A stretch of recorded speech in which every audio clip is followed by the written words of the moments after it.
Greetings, I'm Krystina Muhammad with the National Network View.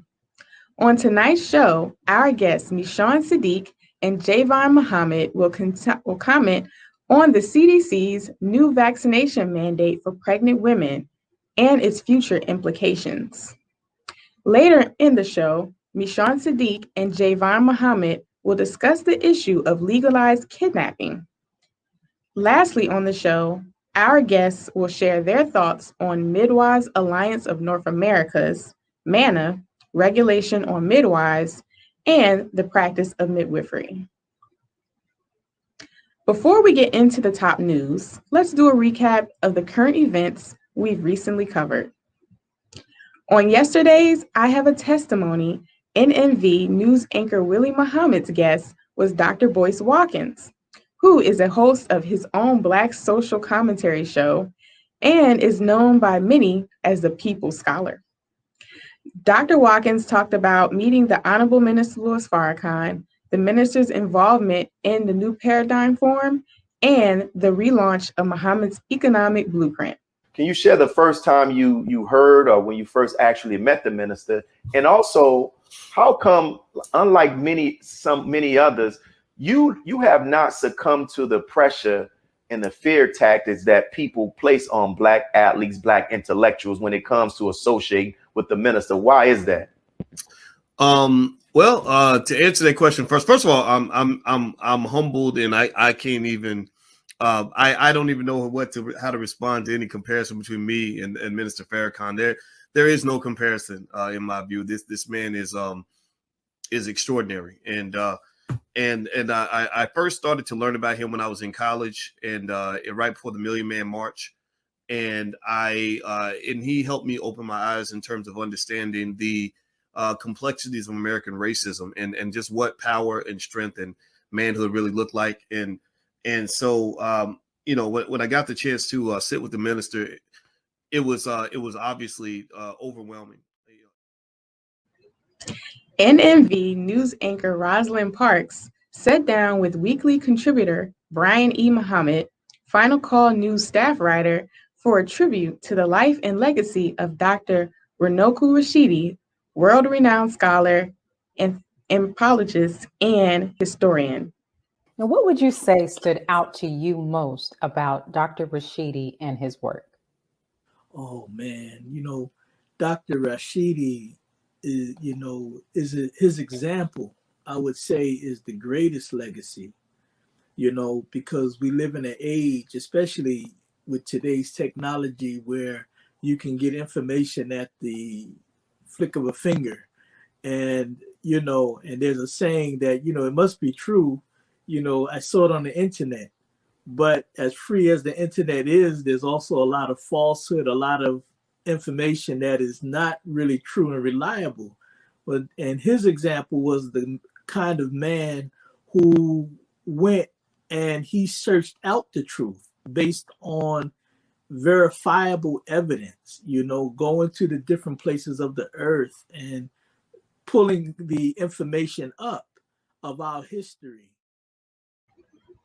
Brian E. Muhammad discussed Israel's continued stoking of war with Iran and its implications as a possible warm-up of a multi-country war. Brother Brian, why is Israel continuing to stoke the war with Iran? Well, Israel needs to stay relevant. Israel has a problem. Israel cannot exist without the backing and the full support of the United States. So Israel is trying to stay relevant where it does not lose its so-called benefit, which is to a tune of nearly $4 billion a year, plus loans and military loans and assistance that pushes that figure nearly $5 billion a year of taxpayer money. So Israel as a welfare state has to stay relevant to America.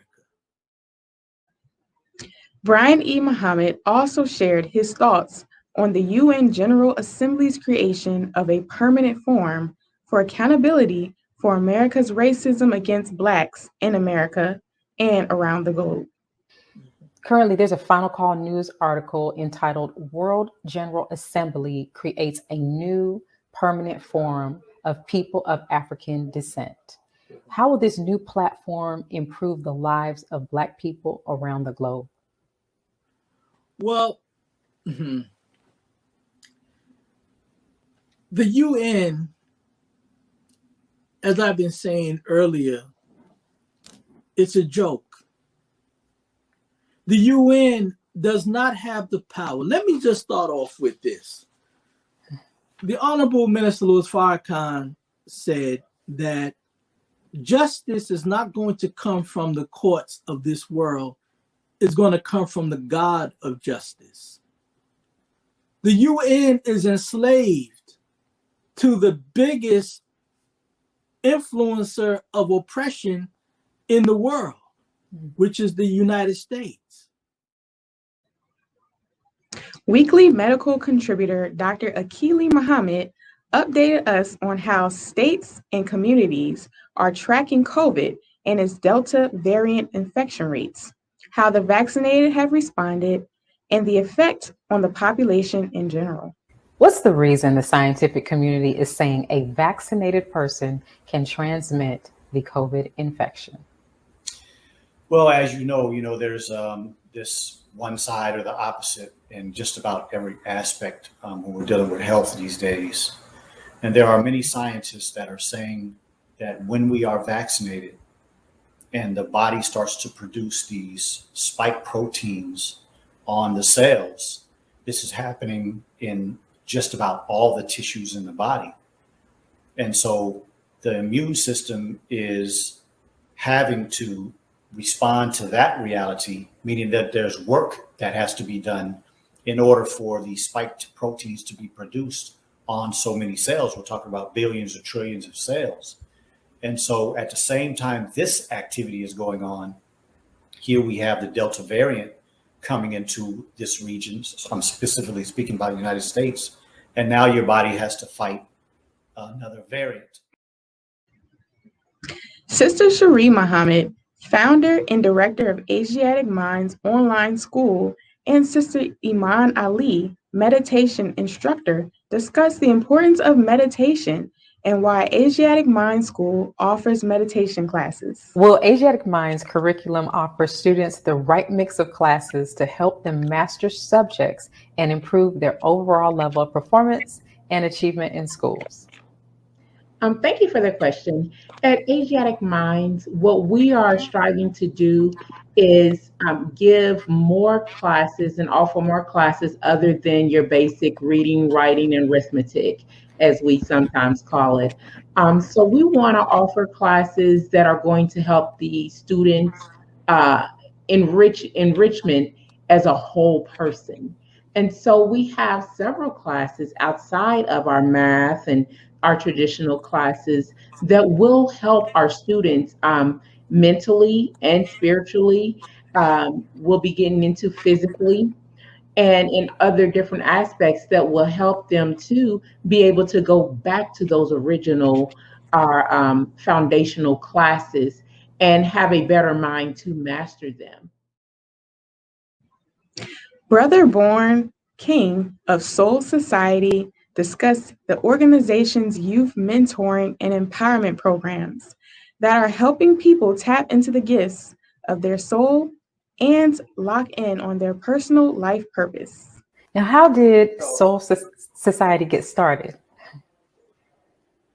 So, in a nutshell, I'm gonna give you the long story short. It's like a trilogy movie and everything. So I just give y'all a trailer, But long story short, a major transition in my life. Well, one of the first things was my junior year in high school.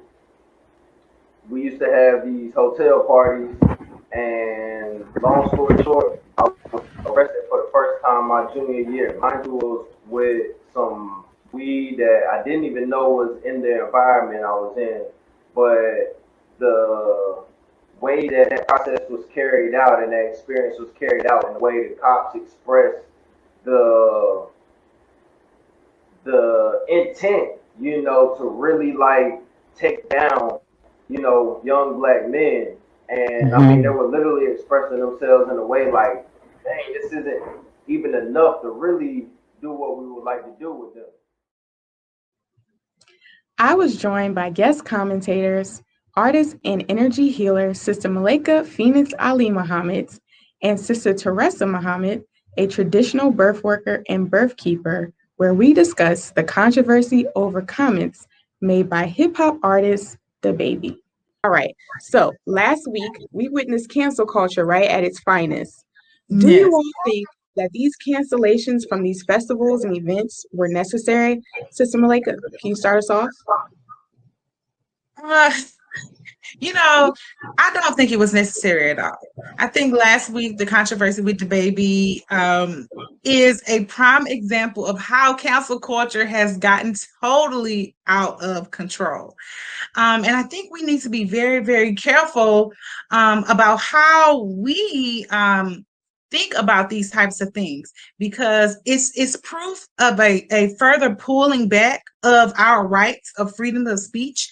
And although it's very, very popular nowadays to speak out against people with particular sexual preferences and things of that nature, I think it's extremely important that we be very careful about heralding and cheering on this type of cancel culture.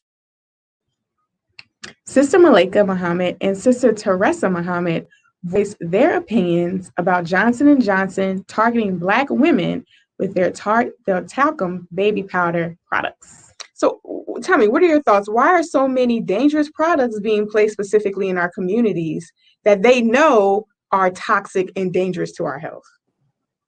Well, I think that, number one, the fact that we are always the target for the worst products is one aspect. But the other part is that we're the trendsetters. You know, anything that comes into the Black community, period, women tend to be the mass consumers in the Black community. Single mothers dominate, you know, in our homes. So, but we also the trendsetters. So when you put something in front of us, if we like it for any reason and we market it and we start wearing it, everybody wants to wear it. And it doesn't matter the color that you are.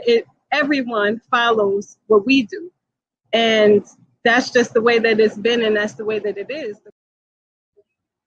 Sister Malika Muhammad and Sister Teresa Muhammad also shared their thoughts about the family of Henrietta Lacks filing a lawsuit against Big Pharma.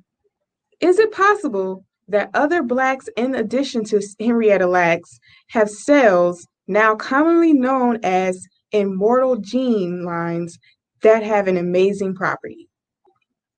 Yes, absolutely.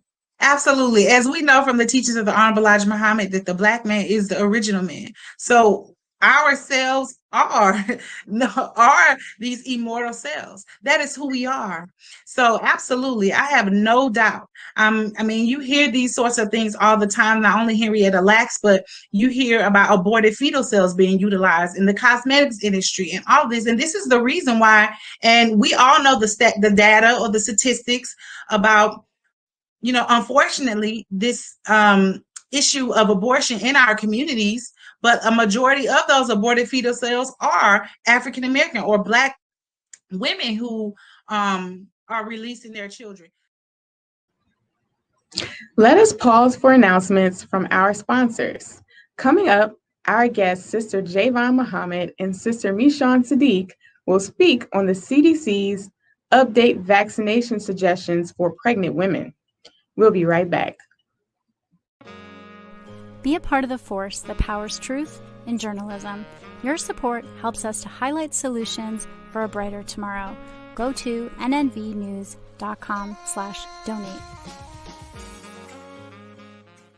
Asiatic Minds, online education, helping our children to discover their God-given skills, gifts, talents, and passion that will allow them to see their greatness as well as the greatness of our people, and upon discovering that greatness, infusing them with the desire to use it for the betterment of themselves, their families, our people, and the world. Call now, 502-219-4848. This is Sister Sajda Muhammad. We are proud to announce that the Sajda House commemorative Elijah coins are finally here. This priceless heirloom, made from recycled copper from the messenger's home, is now available at sajdahouse.com. The hashtag Bank Black social media campaign made strides not only in revolutionizing how we bank, but also how we think. The movement inspired thousands of African Americans across the country to transfer or deposit millions of dollars into Black-owned banks. These are banks that will invest in urban communities, employ African Americans, support Black businesses, and inspire Black home ownership. This is a very proud moment for our culture as we are taking small, but significant, steps towards building Black power through Black wealth. Thank you for tuning in to NNV News. Please share your thoughts with us in the comments section below. Follow us on social media at NNV News, and please subscribe to our YouTube channel, National Network View. This is Clifton Muhammad with NNVnews.com.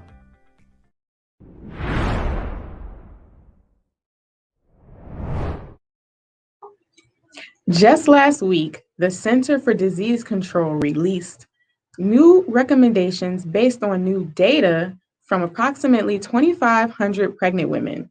The CDC is now strongly recommending that pregnant women get the COVID-19 vaccination. While the CDC officially now has updated its guidance to recommend pregnant women do get vaccinated against coronavirus. The CDC previously had a neutral stance on whether immunization was safe for pregnant women.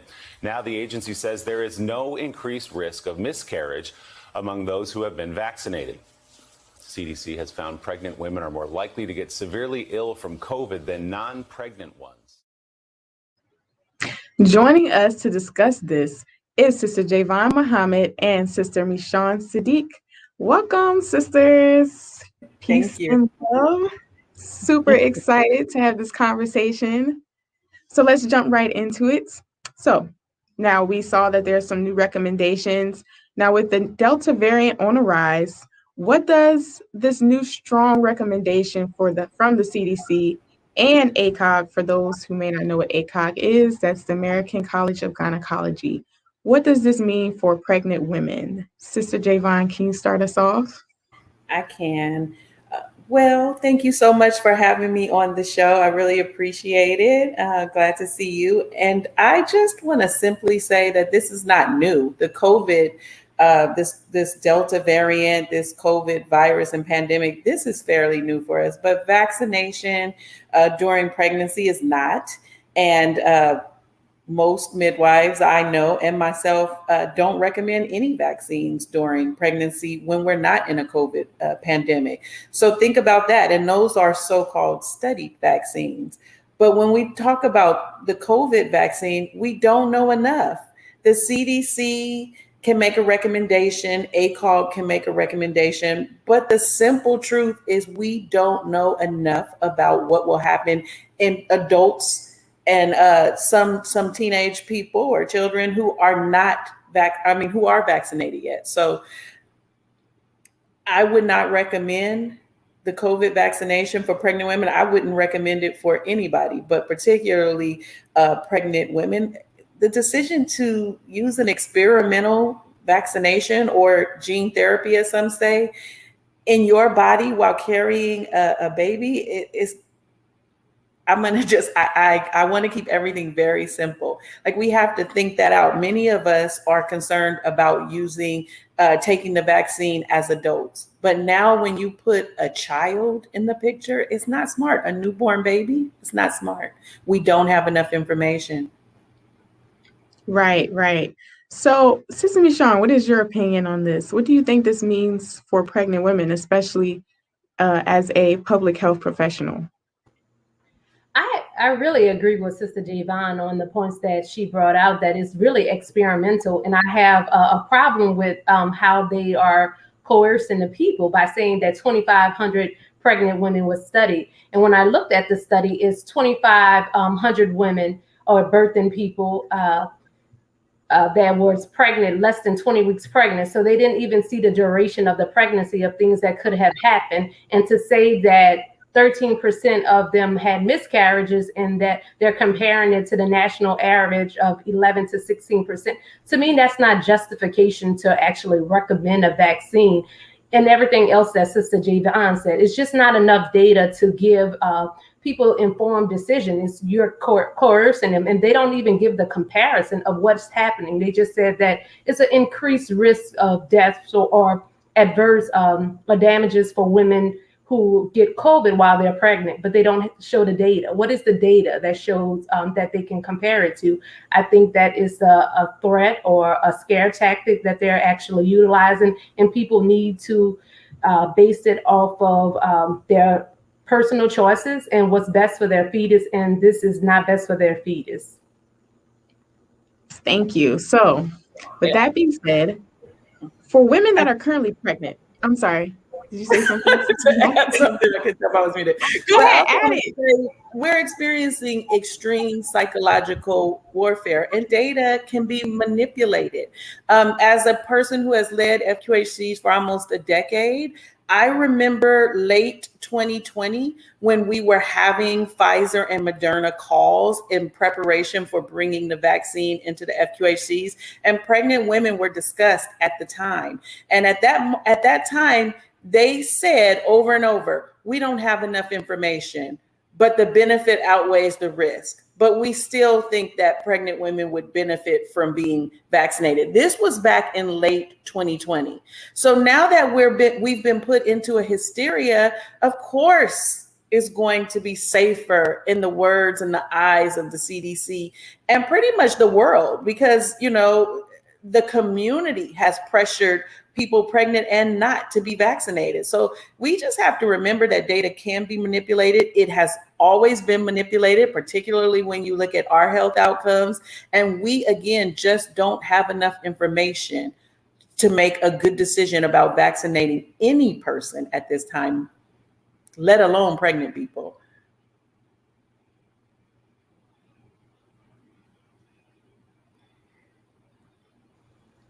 Just one quick addition to what Sister JayVon is saying, and I think both of us are saying that, thinking that we're not, just because we're in opposition of the vaccine, we're not in opposition of prevention. There are so many other things that pregnant women should be doing other than vaccinating themselves. What we do injustice to our women in this country, mostly in this country, but around the world, is that we continue to put them in public. We make them work until they have the baby, and after they have the baby. Women should be at home. They should not be in the space with all of the hazards that are out there. So we don't recommend the vaccine, but we also strongly recommend some of those other preventive measures that can prevent her from getting COVID and transmitting it to her family. Yes, and I love where this conversation is going, because we need this, right? So now that we have these recommendations for pregnant and nursing women, okay, so for our pregnant women that are receiving prenatal care in the hospital or any of these federally qualified institutions, could this potentially become a situation where they may be required to be vaccinated to receive care? Sister JayVon? I don't want to put it past, the government and the people. I don't want to put it past, because we're seeing mandates come up in New York. I live in San Francisco, and, we need COVID cards to go eat at many places. So I wouldn't put it past the government, the way things are going. My daughter is expecting now, and although she's planning a home birth, she goes to a clinic for care, and they put extreme pressure on her last week. So we're headed that way in all aspects of society. In California, they recently set a standard. I don't want to call it a law, but you cannot visit anyone in the hospital. You cannot go in the hospital anymore unless you've been vaccinated, or you can show a negative COVID test within the last 48 to 72 hours. So everything's headed that way. You can't even visit a relative anymore in the hospital. Right. So, Sister Meshawn, what are some things that pregnant and nursing women can do to protect themselves from COVID-19, since we do see ourselves potentially going into the space where vaccinations will become mandatory? Well, I think that beyond protecting themselves from COVID, women need to be educated. I think we rely too much on our doctors to give us the information.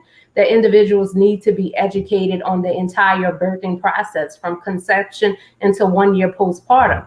Now, as far as the standards or what we recommend to prevent COVID is wearing your mask, staying home as much as as possible, ordering food at home and getting it delivered. So staying away from crowded places, masking up, social distancing, and just shutting in, staying home during this time. That's the best prevention that they can use at this particular time, as well as doing things to build their immune systems, immune builders, eating right, exercising, all of those things that we should normally do when there's not a COVID pandemic to protect ourselves from any disease.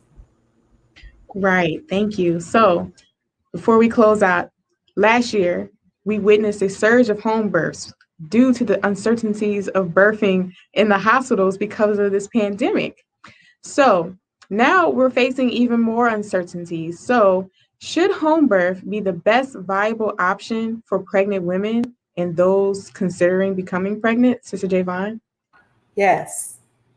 Yes, I am a midwife, and I'm going to forever advocate for home birth or birth center birth for low risk women or women with healthy pregnancies. I think it becomes life and death when you raise the level a little bit and we specify Black women. We have to get out of the hospitals. We do not have good outcomes if we are not sick or experiencing a risky pregnancy. There's no reason for us to go to the hospital. We just need qualified care. And there are so many benefits outside of a physical, healthy birth that come from home birth. So many when we look at support and other things. Thank you. And for those women who would still like to make birthing in the hospital their first option, because there are women who feel safer in the hospital, Sister Meshawn, can you shed some light on what they should expect and how they can navigate?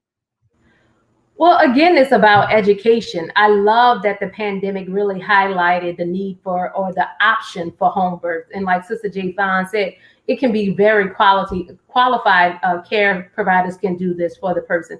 But in the hospital setting, it's just so many risks now. They change, or conditions that change overnight. One day you can go in there with your partner or a husband, and the next day you can't. So knowing all of the risks out there, although they can go, it's just too much of a risk, I would say, without weighing your options. So women need to look at what their options are. Home birth is an option for low risk individuals, like Sister JayVon said, but going in the hospital, you have to wear a mask.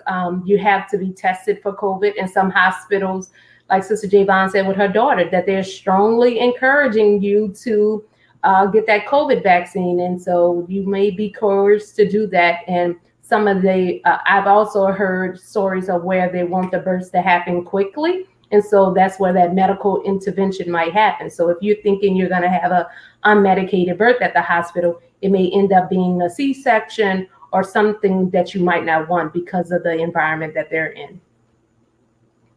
Thank you so much, ladies. So let us pause for announcements from our sponsors. When we return, our guests will speak about Saisha Mercado and how her children and other children are legally kidnapped by CPS. We'll be right back. Be a part of the force that powers truth in journalism. Go to nnvnews.com/donate. worldwide, 24 hours a day, 7 days a week. Download the Final Call Radio app and take us everywhere. On your phone, on your computer, on your tablet, on Instagram, Facebook, and Twitter. You can also log on to finalcall.com and click the Listen Live button, or finalcallradio.com. Final Call Radio, the official voice of the Honorable Minister Louis Farrakhan and the Nation of Islam. Please share your thoughts with us in the comment section below. Follow us on social media at NNV News, and please subscribe to our YouTube channel at National Network View. I am Anissa Muhammad with nnvnews.com.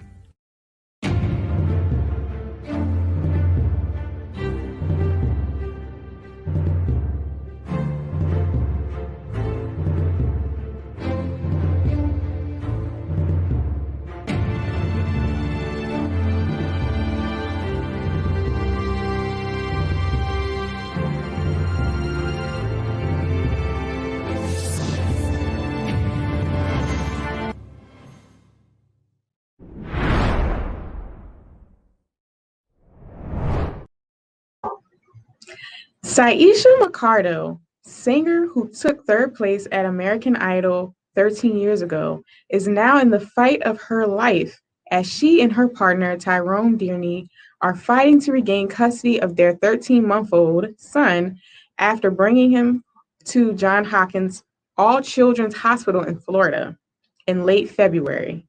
Authorities has now seized the couple's newborn daughter just a few days ago. I refuse to let my story be unseen and unheard. In late February, Mercado and her partner, Tyrone Denner, says they brought their then 13-month-old son, Amin-Ra, to Johns Hopkins All Children's Hospital. I'm a breastfeeding mother who recently found out that I was pregnant and my milk supply went down. Mercado says her son was having a hard time transitioning from breastfeeding to bottle and solid foods. I was met with a lot of judgment and accusations that literally just started to spiral out of control. The family says hospital staff suggested a B12 shot. That process in the time of our son being in the hospital, it wasn't a welcoming experience. They say they asked for more information, but instead were met by law enforcement and investigators with Manatee County Child Protective Services. Never could I have imagined going to that specific hospital to get help for my child, but walking away without my child. Investigators say doctors called after concerns over Amin-Ra's failing health. Welcome back, ladies. Okay, so as we watch Syesha and her partner Tyrone go through such a difficult situation, which is extraordinarily heartbreaking, we know that this happens to Black families every day. Having their children taken under the guise of medical neglect. Can you both share with us what is considered medical neglect? Sister JayVon, can you start us off? Yeah. Well, I would say that the people who are making the rules define medical neglect. And the challenge is that our culture is not respected and it's never been considered. If you are Black in the United States, the expectation is that you follow the guidance, the rules, and the policies of the white community, even if they conflict with our own. I remember being in the hospital, working in the hospital, and seeing the first time I saw a court order be issued for a woman who did not want a cesarean section. Our choices are being taken from us. I mean, they always have, but we have moments where we, think we're getting closer to options, but it's not, it's false. The only way we can practice a healthy culture that frees us is to remove ourselves from systems that didn't start oppressing us yesterday, but they have been doing this for some time. CPS has been weaponized against Black families since its conception, particularly during and right after the crack epidemic era. So I couldn't say enough how important it is that we consider pulling ourselves out of the system. We could say, I could give you many examples about the school system. We can't control anymore what our children learn in school, what they hear, what they do, what they see on TV, what they see on the radio. This is just an extension of that. We have to start removing our children from these systems that represent death. And one way to do that is to start out with home birth. Midwives work with families to make sure that they can realize the options that make sense to their family. In that situation, the sister could have been supported, counsel, and recommendations made. But she also has a right to a belief system that is not really endangering her child, but may look different to the greater system. Right. Thank you. And Sister Meshawn, what is your perspective on what is considered medical neglect? I'm not a clinician, so I'm glad Sister JayVon started it. But what I wanted to highlight is that they asked for more information. And so if an individual asks for more information, they're not denying that the professional or the so-called professional has the information. They need to make an informed decision. And she also said that she was faced with judgment. And I find that in the research that women, babies, Black babies are dying not because they're not eating the right foods, it's because of systemic racism. And if, like Sister JayVon said, if they would have been counseled. So I think that whatever the standard is for neglect, that information should have been given to her so that her and her husband could have made the right decision. But I can't agree with Sister JayVon anymore. Yes. So on that same note, Sister JayVon, can you inform us as to why would a child need a B12 shot? So I guess that they were suggesting that the baby was malnourished, that lacking vitamins, right? Sometimes you'll hear about adults taking vitamin B for energy or nutrients. And so without knowing everything about this situation, I would say that that same thing happens when moms don't want to choose vitamin K shots. Like there are many times the system documents your denial of a service. And so again, I want to really be general because this happens so much. We're talking about vitamin B, which is a vitamin, right? We could fix that in this situation, but this happens across the board in so many situations. We cannot, sometimes they judge you because you breastfeed your baby to a year. We really can't get it right because, again, the person who makes the rules, right, controls it. Medical neglect can be used against us because of culture, and it is often. So you would think that medical neglect was risking the life of your baby, harming the care. But when you have a culture that doesn't understand your culture, how can you prove that? Like, how do we free ourselves from these people? But when we bring our babies, we bring ourselves to them. I could go on and on about that. Yes, ma'am. So what we know about Saisha and Tyrone's situation is that when she found out she was pregnant, her milk supply had decreased. And she claimed that she went to a lactation specialist and a pediatrician before taking him to the hospital. Sister Meshawn, as a CLC, how does a 13-month-old become malnourished? And what guidance would you offer to mothers who are in similar predicaments where maybe their milk supply is decreasing? Like we do, again, have to generalize, but in this situation, we have to understand the history of what's going on in that family. What's the diet like? What things has she done? So understanding the culture or just even the daily lifestyle of that family. So we can be malnourished. Some of us are vitamin D deficient. So it's no like step by step, oh, this is what they did wrong so that the child probably was malnourished. But I think what should have happened is that she should have been counseled. And sometimes we turn patients away because we don't take in consideration their lifestyle. Our eyes go a certain way because they are vegan or because they are Muslim or whatever. We put some type of stereotype on that individual and make assumptions. But I think what probably didn't happen is that the individual didn't take into consideration the goals of that family.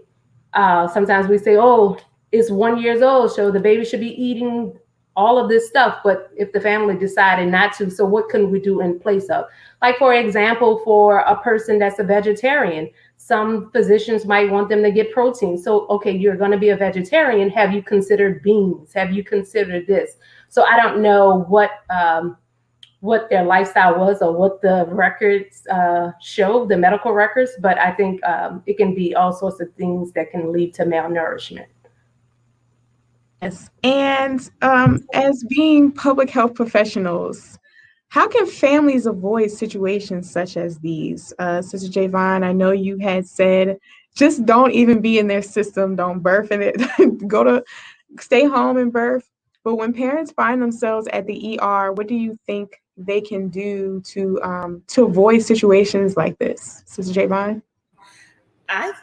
I think they have to stand their ground and we have to support them. Another thing is that we don't support families in these situations when they're struggling, and we have to come to their defense and, in that moment, but we also have to create policy that supports, Black family and Black culture. And we're in this Black Lives Matter movement, this time period when we're talking a lot about racism and culture. And part of that work is to create policy that supports our way of life. We can have a separate culture than the white man. So, you might come into an emergency situation and you have to go into the hospital, but we need to go in unity and we have to have support. Yes, Sister Meshawn, how do you think that families can avoid situations like this? Well, being prepared, I don't know why the sister decided to take her child to the emergency room, but we need to have a community of support. So I wonder what support did she have? Did she have a Black pediatrician that believed in her way of lifestyle or supported her lifestyle? So if you have to take your child to the emergency room or even birth in a hospital, whatever the case might be, understanding your rights, never separating yourself from the child, and understanding at any point you can decide to separate that relationship with that provider, the hospital. So if they're not doing things to help you and your family, then you can decide not to do it. But also understanding what an actual emergency is. If it's a true emergency situation, you want them to be there to save your child's life. Right.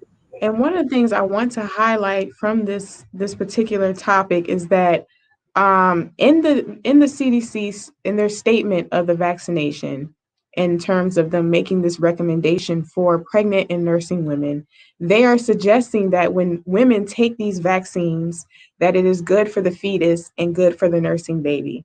If women refuse this COVID-19 vaccination, can it turn into a similar situation as we witnessed with Saisha? Sister Meshawn, can you start us off? Yeah, we don't know where they can go with it. None of us probably would have thought, like I live in the New Orleans area, none of us could have thought that it would be required to take a vaccine or to show a negative test to get into places to eat and to gyms and fitness centers, but we're here at that time now. So we don't know where they're going to go with it. We just have to follow what the studies are. And then also we can't, separation is the key. If we want to have a life that protects our families, then we have to create that lifestyle for ourselves and protect our families. Yes, thank you. Sister JayVon, are we looking at a similar situation with this vaccine? I think so. And I think that the proof is that they are now trying to rush the FDA approval. And so, it's like, oh, y'all keep saying we waiting on FDA approval. Let's rush it. We haven't done that before, but we're going to do it now. There's a method to the madness. And thank you so much, sister. So we're going to pause for some announcements from our sponsors. After the break, our guests will return to talk about the Black maternal health crisis and how it can be solved. We'll be right back. Be a part of the force that powers truth in journalism. Your support helps to combat false media. Cash App, and.the News. Asiatic Minds, online education, helping our children to discover their God-given skills, gifts, talents, and passion that will allow them to see their greatness as well as the greatness of our people. And upon discovering that greatness, infusing them with the desire to use it for the betterment of themselves, their families, our people, and the world. Classes begin September 1st. To enroll, visit AsiaticMinds.com. This is Sister Sajda Muhammad. We are proud to announce that the Sajda House commemorative Elijah coins are finally here. This priceless heirloom, made from recycled copper from the messenger's home, is now available at sajdahouse.com. Greetings from National Network View. This week's Final Call cover story headline reads, "Separate and Be Saved. America's race problems and deadly race interactions are growing worse. It is time we leave the children of our former slave masters and 400-year-old tormentors. Separation from whites is the only and best solution to this problem, a serious problem that is rooted in prophecy." This FCN Volume Number 41 edition middle page article by the Honorable Minister Louis Farrakhan is entitled, "A Case for Separation." To read more, subscribe to FinalCallDigital.com and tune in to the all-new Final Call Radio. This is the NNVnews.com Final Call Cover Report. Please make sure you leave your comments and questions in the comment section below. Follow us on Facebook, National Network View, and make sure to check us out on Twitter as well, National Network View. This is Sergio Gutierrez with National Network View, signing off.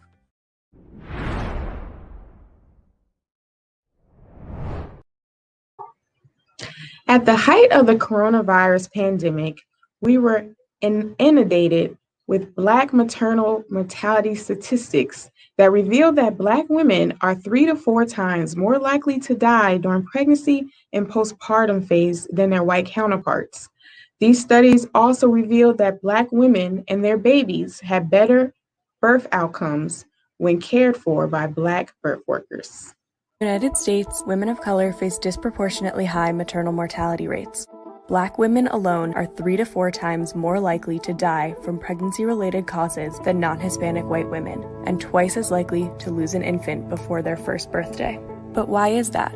While there is no one factor, experts say racism, discrimination, bias, and exclusion are driving forces. I think that we are really hobbled by systems and institutions that have racist policies, procedures, and yet we are not really willing to dismantle. Living in America as a Black woman does something to your body. It can be everything from I feel that I'm treated differently to I am being discriminated by the police in housing and in my workplace. Those have a physical effect on the body. According to the CDC, 60% of pregnancy-related deaths are preventable. Welcome back, sisters. Okay, so let's get started because we got a short period of time. So, the Midwives Alliance of North America, also known as MANA's President Dr. Sarita Bennett, has recently received a lot of flack for attempting to pass regulations that will remove autonomy from certified professional midwives. Sister JayVon, can you educate us on what a midwife is and why is it vital for them to have autonomy? Sure. There are several types of midwives. There's not just one type. So one type is a midwife who becomes a nurse first, called a nurse midwife, and then gets advanced training. And then there are CPMs, LMs, direct entry midwives that they enter into midwifery and have specific midwifery training without being nurses. There's another called a certified midwife, who is also a direct entry midwife, but recognized by the credentialing board for certified nurse midwife. So there are many types of midwives, but though we're right now regulated differently. Nurse midwives are very close knit with physicians because they work together. Nurse midwives are the midwives that deliver primarily in the hospital. They work in the physician practices. So they're very closely knit with the traditional Western medical system. Not that so you might call them, many are known as mini doctors, right? Not that they want to be, but because they have to operate under the protocol of the physician because they're attached to that physician's license, right? Or the supervision, I will say. So in many places, certified nurse midwives operate under physicians. They're called their supervising provider. They can do what the physician has allowed them to do.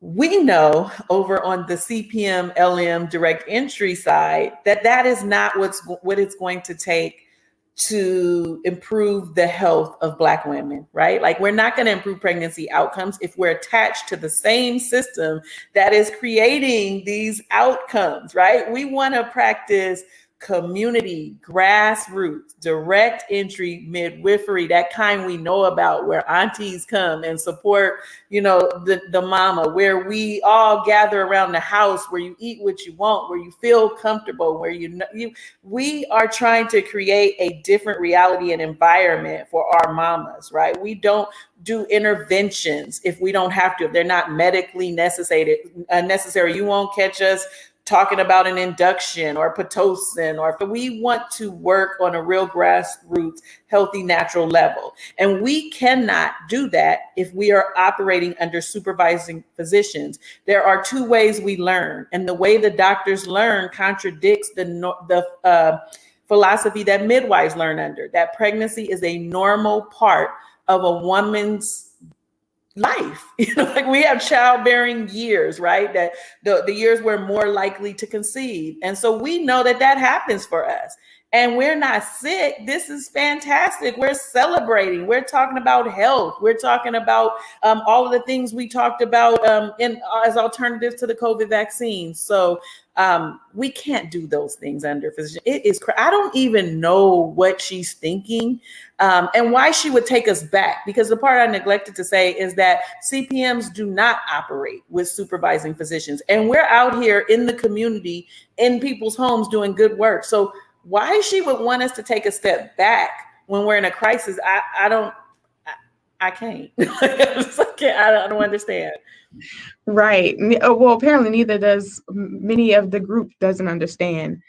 So now that we covered that, right? So what can birth workers do to protect themselves from a system that is really aiming to restrict them? Is now the time to separate? Sister Meshawn, can you start us off? Definitely it's time to separate. Well, the other thing I just want to add to what certified professional midwives have been proven, like, there's data to support that they have great outcomes, not good, but great outcomes. And so in protecting ourselves, I heard, maybe Sister JayVon said it, that we have enough doulas. We need more Black midwives. We have to have trained professionals out there that can go and that can provide that great care. So is it time to separate? Definitely. It's time that we train our girls to be midwives so that we can deliver our babies, our cousins' babies, our sisters' babies, and give them that great quality care that's delivered in a way that's free of racism, free of sexism, all of that, and free of capitalism, because it doesn't cost as much money when we take care of ourselves. Yes, thank you. And I want to get to this last question because we are short on time. But knowing the history of obstetrics, and many of us, those who did not know, came across how treacherous it is this past year, what do you think mothers need to expect when birthing in the hospital? Because we will still have mothers who want to birth in those spaces. Sister JayVon? We need to expect rushed births. We need to understand that hospitals treat a lot of people. So even though we want to be seen as individuals, that doesn't often happen. So there's a cookie cutter way to have a baby in the hospital, and that is what's going to happen. And so when we go in with these other expectations, we're usually disappointed. We have to bring a team that keeps us away from the cascade toward a cesarean section, because that is what you experience in the hospital. Yes, thank you so much, ladies, for joining me for this most important conversation. Hopefully we can continue this conversation because people need to know more about the maternal health crisis, or just how can we better our birth outcomes. So thank you all for joining me. All right, so and now thank you all for joining us today and tuning into the National Network View News. Please share your thoughts with us in the comment section below. Follow us on social media at NNV News, and please subscribe to our YouTube channel, NNV News. This is Krystina Muhammad with National News Network. Peace. Be a part of the force that powers truth in journalism. Go to nnvnews.com/donate.